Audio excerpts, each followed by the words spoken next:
السلام علیکم ورحمۃ اللہ وبرکاتہ۔ بسم اللہ الرحمن الرحیم۔ عربی بول چال کے سبق نمبر 9 میں خوش آمدید۔ آج کے سبق میں ہم ضمیروں کو استعمال کرنے کا طریقہ دیکھیں گے۔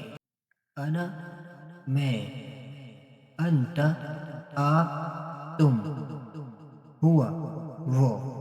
ہوا کا استعمال ہم وہاں کریں گے جہاں اس شخص یا اس چیز کے بارے میں پہلے بات ہو چکی ہو۔ جتنے ضمیریں ابھی تک ہم نے پڑھی یہ ساری مذکر کے لیے ہی استعمال ہوتی ہیں۔ آئیے اب ہم مؤنث کی ضمائر کو دیکھتے ہیں۔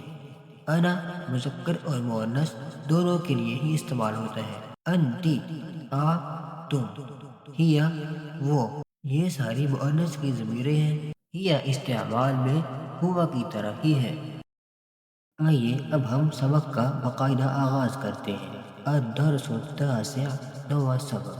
این الساعۃ، گھڑی کہاں ہے؟ ہی علی المکتب، وہ میز پر ہے۔ این العصفور، چڑیا کہاں ہے؟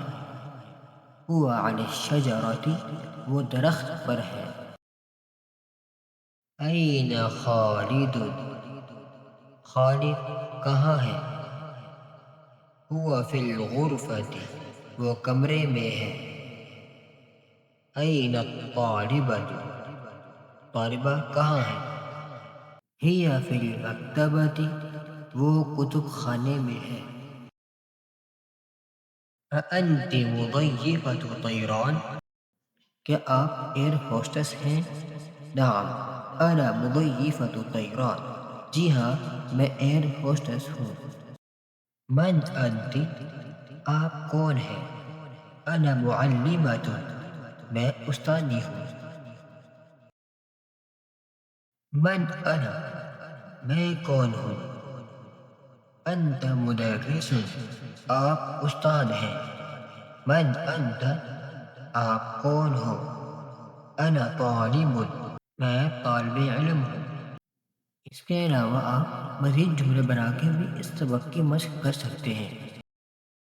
این صالح، صالح کہاں ہے؟ هو فی السوق، وہ بازار میں ہے۔ این زینب، زینب کہاں ہے؟ ہی فی المطبخ، وہ باورچی خانے میں ہے۔ این انت، آپ کہاں ہیں؟ انا علی السلم، میں سیڑھی پر ہوں۔ این الکتاب، کتاب کہاں ہے؟ هو فی الحقیبہ، وہ بستے میں ہے۔ اانت فی الحدیقہ، کیا آپ باغ میں ہیں؟ نعم انا فی الحدیقہ، جی ہاں میں باغ میں ہوں۔ اگر آپ کو سبق میں کوئی بات سمجھ نہ آئی ہو تو کمنٹ سیکشن میں ہم سے پوچھ سکتے ہیں۔ ویڈیو کیسی لگی اپنی رائے سے ضرور آگاہ کریں۔ ویڈیو کو اپنے دوستوں کے ساتھ شیئر کریں تاکہ وہ بھی عربی زبان سیکھ سکیں۔ ویڈیو کو لائک کریں، چینل کو سبسکرائب کریں تاکہ ہر نئی ویڈیو آپ کو سب سے پہلے پہنچ سکے۔ شکریہ، اللہ حافظ۔